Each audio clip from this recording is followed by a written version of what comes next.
V-Guard presents कौन जीत रहा है, को पावर्ड बाय सेंसोडाइन एंड विमल। बोलो जुबां केसरी।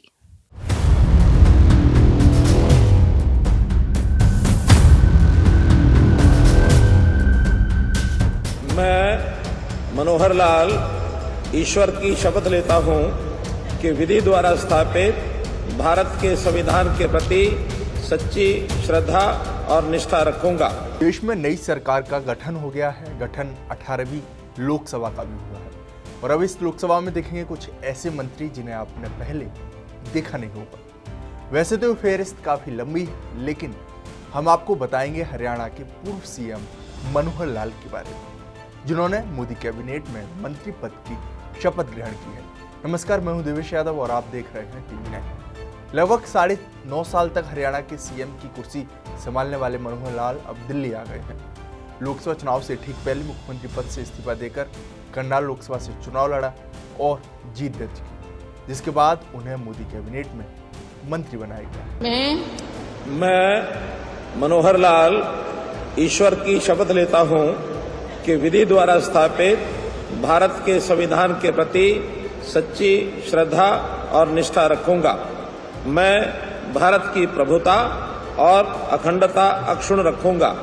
मैं संघ के मंत्री के रूप में अपने कर्तव्यों का श्रद्धापूर्वक और शुद्ध अंतःकरण से निर्वहन करूंगा तथा मैं भय या पक्षपात, अनुराग या द्वेष के बिना सभी प्रकार के लोगों के प्रति संविधान और विधि के अनुसार न्याय करूंगा।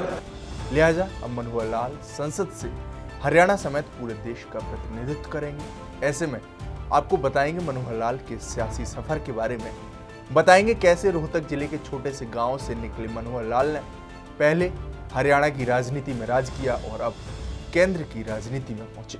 कहानी शुरू होती है 5 मई 1954 से, जब मनोहर लाल ने रोहतक के महम तहसील के निदाना गांव में जन्म लिया।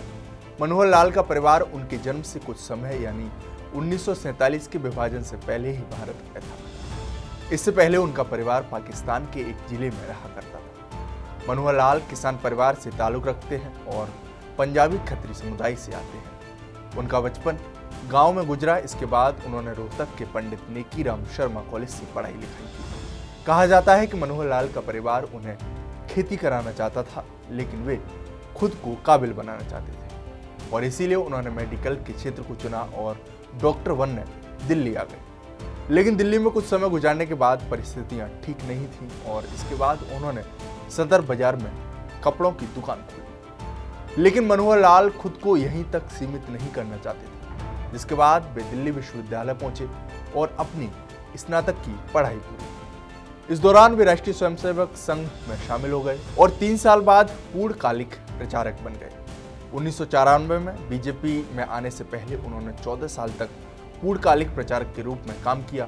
एक प्रचारक के रूप में वे आजीवन अविवाहित रहे, मतलब उन्होंने शादी नहीं की। साल आया 2000 का, जब मनोहर लाल हरियाणा में बीजेपी के संगठनात्मक महासचिव बन गए और 2014 तक महासचिव बने रहे। वे 2014 के लोकसभा चुनाव के लिए बीजेपी के हरियाणा चुनाव अभियान समिति के अध्यक्ष भी रहे। इसके बाद उन्हें बीजेपी राष्ट्रीय कार्यकारिणी का सदस्य भी बनाया गया।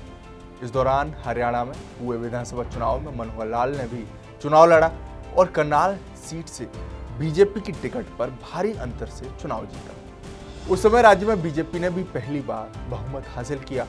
बहुमत मिलने के बाद लंबे समय तक पार्टी में मुख्यमंत्री को लेकर खींचतान चलती रही, लेकिन कैप्टन अभिमन्यु, ओम प्रकाश धनखड़, अनिल विज, रामविलास शर्मा का सीएम पद के लिए चल रहे नाम के बीच बीजेपी ने सभी को चौंकाते हुए पहली दफा चुनाव लड़कर आए और जीते कोई राजनीतिक अनुभव न रखने वाले मनोहर लाल को मुख्यमंत्री बना दिया। मनोहर लाल हरियाणा के 10वें मुख्यमंत्री बने थे।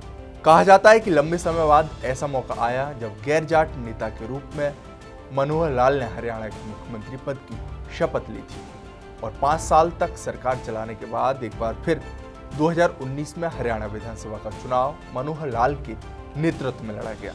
लेकिन इस बार पार्टी को राज्य में बहुमत नहीं मिला और उस दौरान बीजेपी ने जेजेपी के साथ मिलकर सरकार बना ली।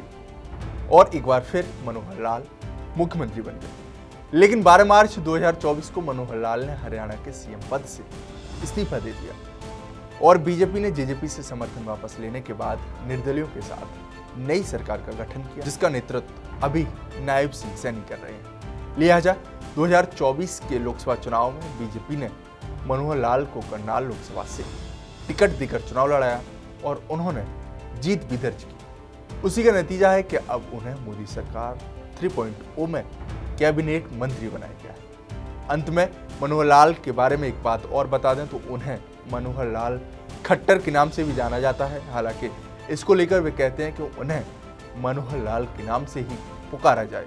बहरहाल मनोहर लाल पहली बार लोकसभा चुनाव जीतकर केंद्रीय मंत्री बने हैं। इससे पहले वो पहली बार विधायक बनकर मुख्यमंत्री बने थे। ऐसे में कहा जा रहा है कि मनोहर लाल का राजनीतिक सुनहरा सफर चल रहा है। वे जहां जा रहे हैं वहां लठ गाड़ रहे हैं।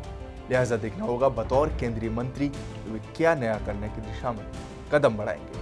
आपकी इस रिपोर्ट पर क्या राय है हमें कमेंट बॉक्स में जरूर बताएं। साथ ही हमारे इस चैनल को सब्सक्राइब करना न भूलें। शुक्रिया।